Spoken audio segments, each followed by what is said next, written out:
Sipin nyo kung di gago yung animal na yan, mga kaibigan. Nananahimik ako mag-isa eh. Di ba? Oh, patatawag mo ko, wala ka naman palang gagawin. Wala ka naman palang magagawa. Eh di walang hiya, mga kaibigan. Talagang yung pwesto, para sa kanya lang yan. Para lang sa pamilya niya, mga kaibigan.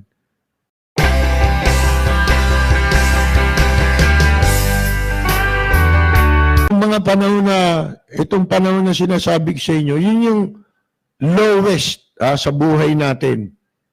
Kinalimutan ko muna yung profession na yan. Ito, lahat kinalimutan ko. Nag-self-exile ako, kasama ko, pamilya ko sa isang probinsya. Ngayon, itong kapatid ko, dun sa kanilang pahayagan, dumating si Lito Lapid doon at nakasalubong niya. Eh, nung magkasalubong sila, ang tanong agad sa kanya, si Percy, nasaan? Nandun, wala ngang trabaho yun eh. Papuntahin mo sa akin. Nakarating ngayon sa akin, sinabi ngayon ng kapatid ko na, yung pinapupunta ka ni senador na to senador. Mga kaibigan, kilala pa pala ako ng damuhong yan. Di nagplansya ngayon ako ng damit ko, di ba? Totoo yan, walang-wala ako. Inayos ko lang sarili ko dahil siyempre Senate yun, nakabarong ka man lang, di ba? Suot ko barong na puti. Pilansya ko pa yung damit ko. Naka-gel pa ako mga kaibigan pagpunta ko ng Senado, akala nga congressman ako May pinuntahan muna ako isang tao dun sa McDonald's, yung ini-standby namin.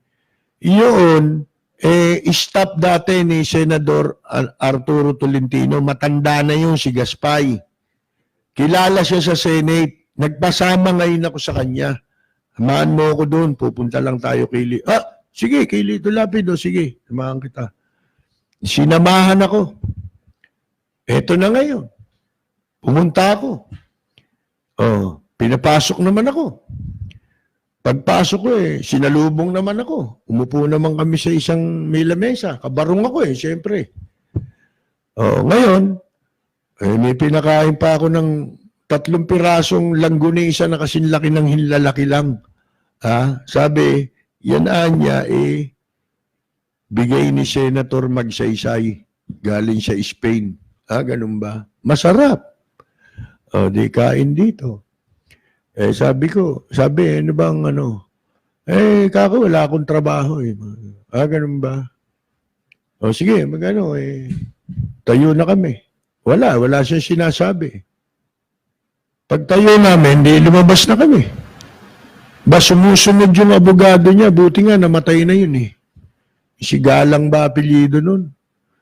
Walang galang Di sumunod sa amin, kasama ko si Matandang Gaspay. Inabutan ako ng pera sa kamay. Sabi ko, ano ito?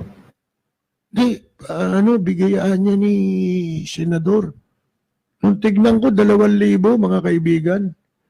Sabi ko rin sa abogado, kinuha ko yung kamay niya, binalik ko, sabi ko, pakisabi mo kay Senator Lapid, salamat na lang, Sa'yo na lang yan, kako. Wala akong pera nun, isipin ninyo, sa totoo lang, wala akong pamasahe. Mabuti, kasama ko yung matanda. Yun ang nautangan ko ng pamasahe para akong makauwi ulit sa malayong lugar. Isipin nyo kung di gago yung animal na yan, mga kaibigan.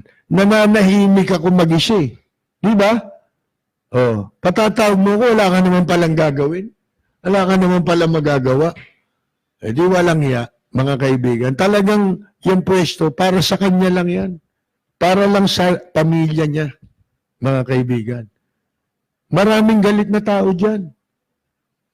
Sa totoo lang, ang tawag sa kanya, walang utang na loob. Ngayon, sabihin ninyo, kung kayo si Lito Lapid, ituturing niyo ba akong kamag-anak?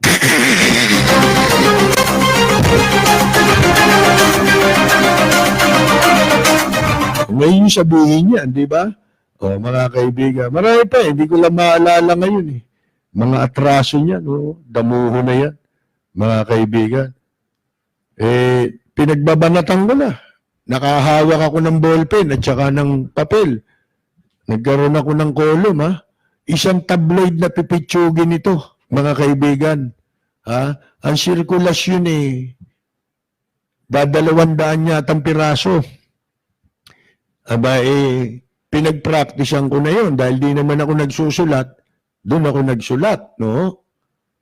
Para makabalik ako. Unang-unang topic ko, si Lito Lapid. Akalain ninyo, yung palang 200 kopya na yun, may nakarating sa kanya, siguro yung anak niya, itong maan na to. Kasi nag-i-standby ako sa immigration, may kopya ng dyaryo namin. Palagay ko, yun ang nakakuha. Binigay sa kanya yung kopya, mga kaibigan. Kaya nung magkita kami sa Senado, akala ko hindi nabasa. May kasama ako nanghihingi ng tulong. Isang dating dating empleyado, broadcaster ng ABS-CBN na natanggal doon, merong problema, merong may sakit, wala akong maitulong, pareho kaming patay gutom, nagbabalik pa lang ako noon, sasamahan ko sana siya ron para maihingi ko ng tulong siya.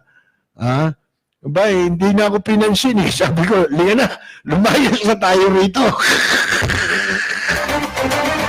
Walang yan tao Mapagtanim yung hayop na yan. Siya na niya atraso, siya pagalit. Walang niya Ang gusto niyan maging utang na loob ng lahat sa kanya kung sino siya. Gago. May tanong kung ako kamag-anak ni Lito Lapid.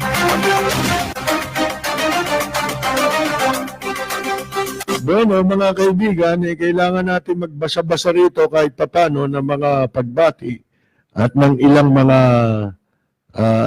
reaksyon. Minsan gusto ko maiyak pag naalala ko mga pinagagawa sa akin yan, mga kaibigan. Pang-aapi. Hindi ba pang-aapi yun? Walang yan tao yan. Sipin mo. Yung tanong na kaano-ano ko raw. Kasi nga, hindi na tayo nasubaybayan. Dati ko hong kamag-anak, si Lito Lapid. Mangyari, binura ko na yan sa listahan ko ng kamag-anak. Kasi yung si Lito Lapid, walang kwentang tao yan. Ako na nagsasabi sa inyo. Marami tayong kahit papano na naitulong dyan Nung panahon ni Ramos, diba? Panahon ni Ramos, kinausap ako nung isa sa mataas na opisyal ng PAGCOR. Inutusan siya ni Ginang Alice Reyes, yung chairman ng PAGCOR. Siya yung pinakamalapit doon na opisyal ng gobyerno. Director siya. Ang pangalan nun, Raul Gonzales. Ewan ko kung buhay pa yun. Yung naging amo ni Ding Generoso yun, yung sa charter change, di ba? Yung ginawang Secretary General ng Chacha, ditong sila Pimentel, tsaka nila Kuan. Amo niya dati yun, si Raul Gonzales. Yung Raul Gonzales na yun, naging press secretary ni Presidente Macapagal yun. Ngayon, panahon ni Ramos, PAGCOR siya, director. Ito si Lito Lapid ay si Raul Gonzales na salubong ko sa Manila Pavilion, yung dating Hilton. Kasi nga araw-araw kaming nandun sabi niya, binati ko at sabi niya, uy, mabuti nga pala't nagkita tayo. Pwede ba tayo mag-usap sandali? Nag-usap kami. Mangyari kasi, pinatawag kami ni Presidente Ramos, si Mrs. Reyes. Ang bilin sa amin, tulungan si Governor Lapid. Hindi ba kamag-anak mo yun? Noong kamag-anak pa siya nun Sabi ko, sabi niya, matutulungan mo ba ako na magkaroon ng appointment? Governor siya nun susubukan ko Sabi ko gano'n. Sige, bigyan ako ng calling card. Ang sabi niya, eto, sinulat sa likod. kahit natutulog ako, pwede mo akong tawagan dyan. Kung ika nga makakapag-set ng appointment kay Governor. Opo, pumunta ako ng Pampanga, mga kaibigan. Pagpunta ko ng Pampanga, sinabi ko kay Lito na ganito, ganon. Gusto kang, di ba nagalit si Ramos dyan? Si Ramos, mabuti ganon mabait Mabait si Ramos in fairness.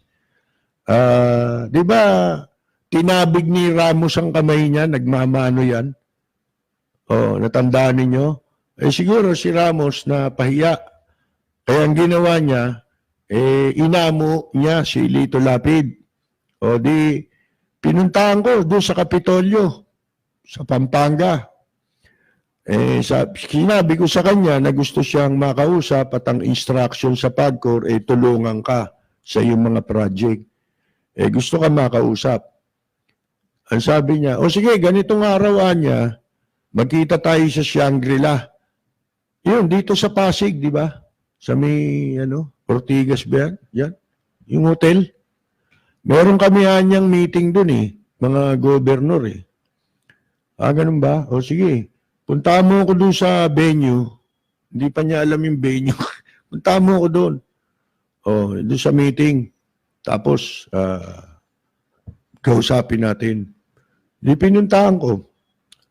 Nakita ko. Sabi niya, nandiyan na ako sa babae. Sige, punta tayo ron. Pumunta kami. Kasama pa yung sekretarya niya na kamag-anak din namin.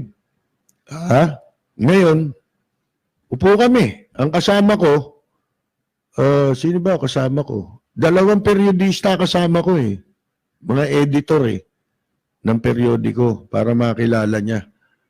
Kasi alam niyo naman si Lito Lapid, tanga yan, di ba? Para may maitulong naman ako kahit papano bilang nasa media rin. Ngayon, kinausap siya. Dumating dun si Raul Gonzales. Sabi, sige, ganyan, basta kami, ang utos sa amin ni Presidente Ramos, tulungan ka dun sa iyong mga project, kung ano man yun. Di nag-iwahiwalay na kami. Nung time na yun, ako'y nagra-radyo, broadcaster ako dito sa Nation Broadcasting Corporation. Ano yan? Yan yung istasyon ngayon ni Kibuloy, yung Sunshine Radio. Pero that time, ang pangalan niyan Nation Broadcasting Corporation.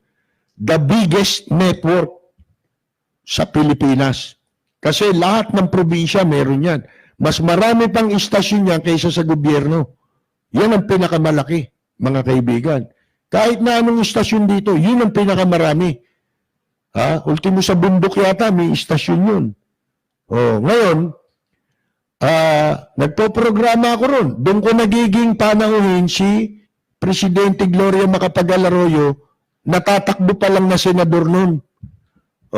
Nagpupunta sa akin yan doon. Ang programa ko ron, alas 7 yata ng umaga hanggang alas 9 ng umaga, pero may katandem ako. Ngayon, isang araw, nagpo-programa ako, dumating doon, isang kamag-anak namin. Inutusan ni Lito Lapid. May daladalang folder. Pinaghintay ko, pagkatapos ko, tsaka kami nag-usap. Sabi ko, ano ba ito?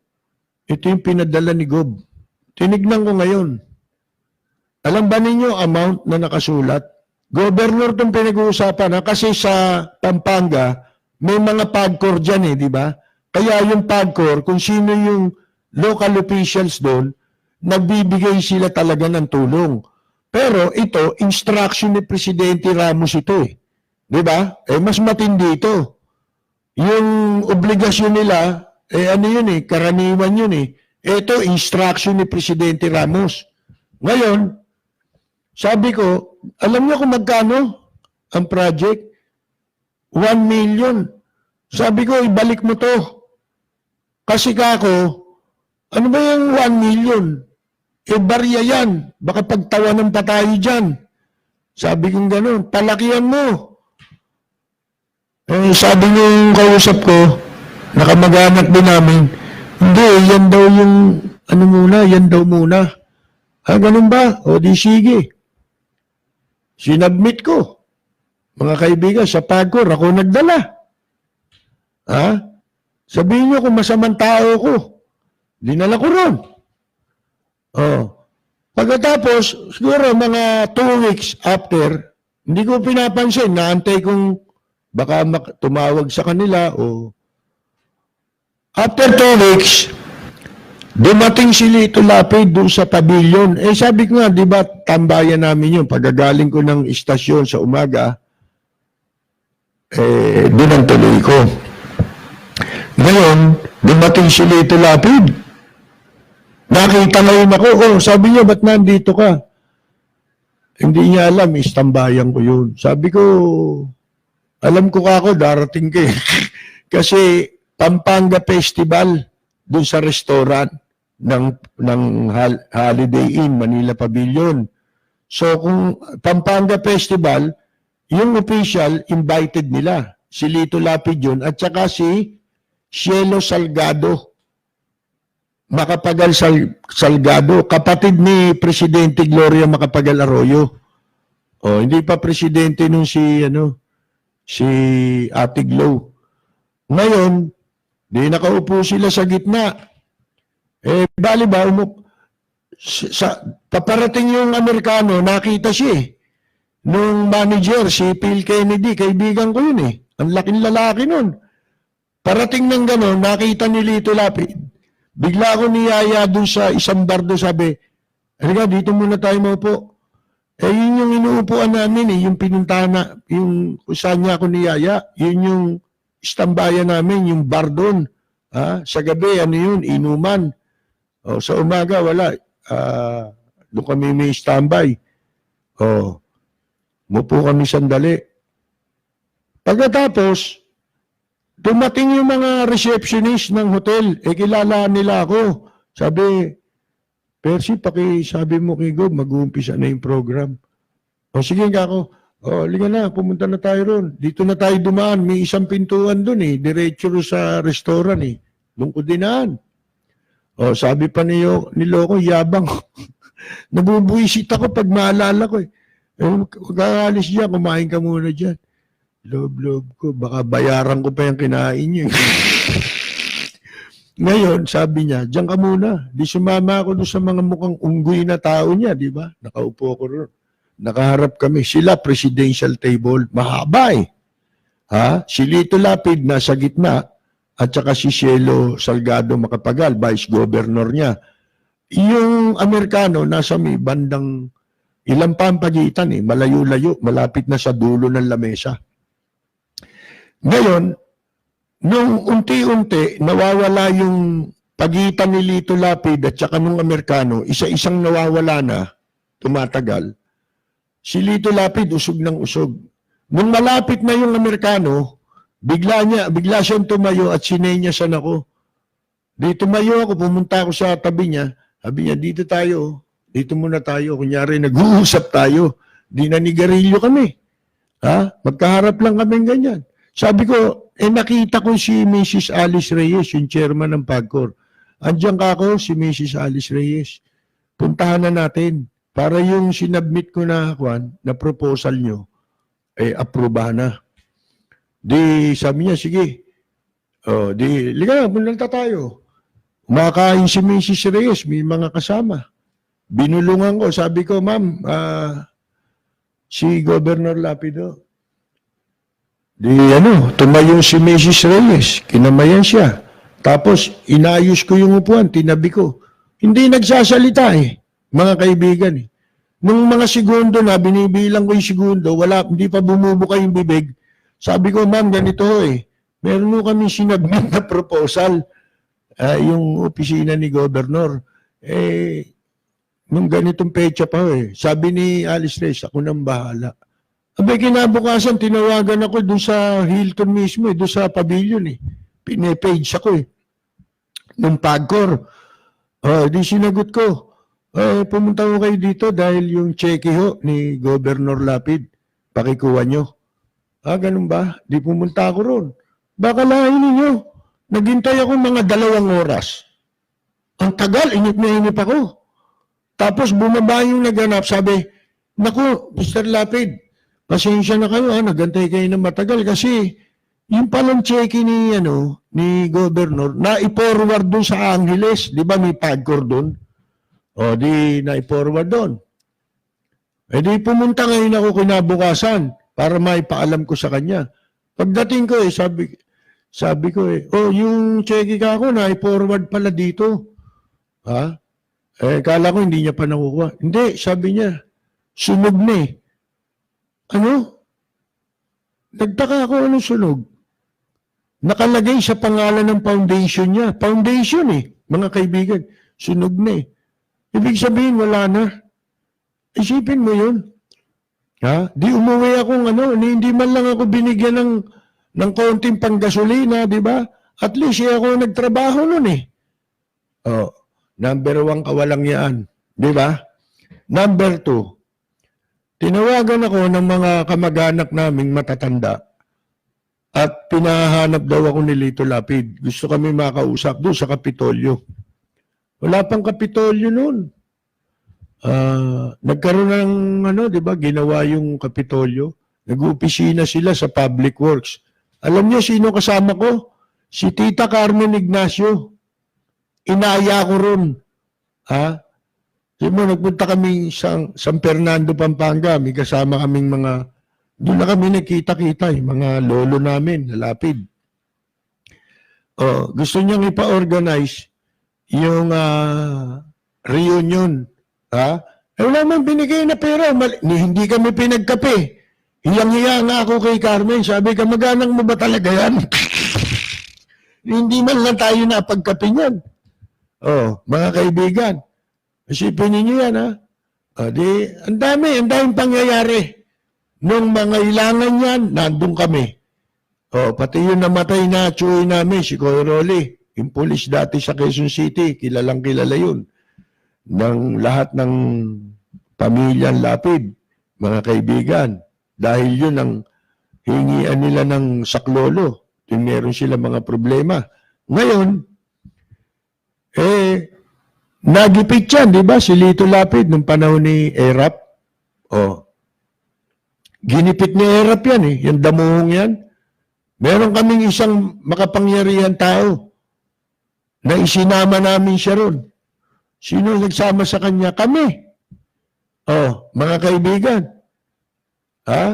Marami ng pabor na naibigay natin dyan. Hindi ko na maalala ngayon yung iba.